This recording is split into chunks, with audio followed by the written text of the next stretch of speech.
समस्ते आम आज खुशी अच्छु खाली आम भद्रक किन्नर समाज नुह पूरा ओडिशा किन्नर समाज समस्ते खुशी अच्छु गोटे भौणी जे आमर जाइए आम दुखटा को उपस्थापन कर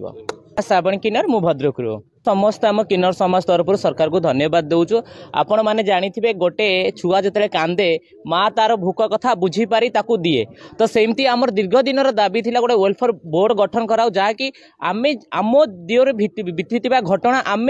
जहाँ दीर्घ दिन आम घटना घटीचु कौन पुरुष कि नारी आम करें ना जोड़ा आम मुर्दा उठे पार तो सहीटा दीर्घ दिन दाबी थे आमर दुख आम भितर कौन घटुचे आम केमितिया बंचा चाहूँ गोटे किन्नर ही किन्नर जीवन स्टोरी कहीपर तो सहीटा हो पारि न जहाँ बहुत खुशी लगुच आनंद लगुच 12 जणिया कमिटी 2 जण किन्नर भौणी की आमर ने तो से बहुत खुशी लगुच आनंद लगुच एथर जहाँ भी पार्लियामेंट हो आम राज्य सरकार तरफ जहाँ भी आम बिल पास हम से आमर किन्नर भौणी किन्नर माँ मैंने 2 जण रे से डिसाइड करेंगे आम कौन सुविधा हम आम कौन भल हम निहाती भाव में मुझे नूतन सरकार को धन्यवाद देवी यहीटा है निहाती आमर बहुत किन्नर मैंने अच्छा आम एबे भी बहुत अविरत अच्छु गोटे ऑफिसर पाखु गला बेलू सी कहते कौन तुम है कौन तुम डॉक्यूमेंट दरकार कौन एटा दरकार सेटा दरकार आज पर्यटन से मैंने भी जानी पारती आम कौन गाइडलाइन अच्छी तो से गोटे जो थर्ड जेंडर भौणी रमर स्वरटा से उठेब विधानसभा उठेब कि मंत्री पाखरे बसिकी डायरेक्ट आमर दुखटा को कहीपर तो सहीटा आमको बहुत खुशी लगुच निहाती भाव में आमर दुख दूर हो गोटे बहुत खुशी माहौल आम ट्रांसजेंडर कम्युनिटी राज्य स्तर में जहाँकि आम दीर्घ दिन जो प्रचेषा जारी रही है जो ट्रांसजेंडर वेलफेयर बोर्ड नहीं तो हो पार नाला कि बर्तमान आम राज्य सरकार से जिनटी को आम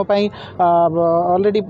आरंभ कर प्रक्रिया आरंभ कर तो निश्चित भाव में यहाँ आम ट्रांसजेंडर कम्युनिटी उपकृत हे बहुत ट्रांसजेंडर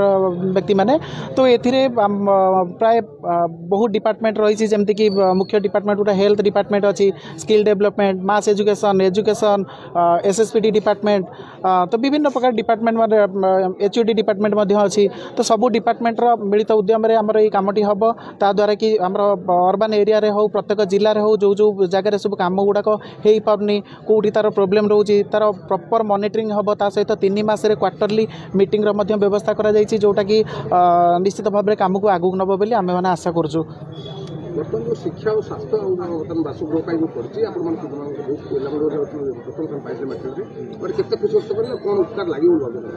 निश्चित आप देखते कि आम भद्रक जिले में 9 जन ट्रांसजेंडर पिला जो मैंने कि मैट्रिक पास करते तो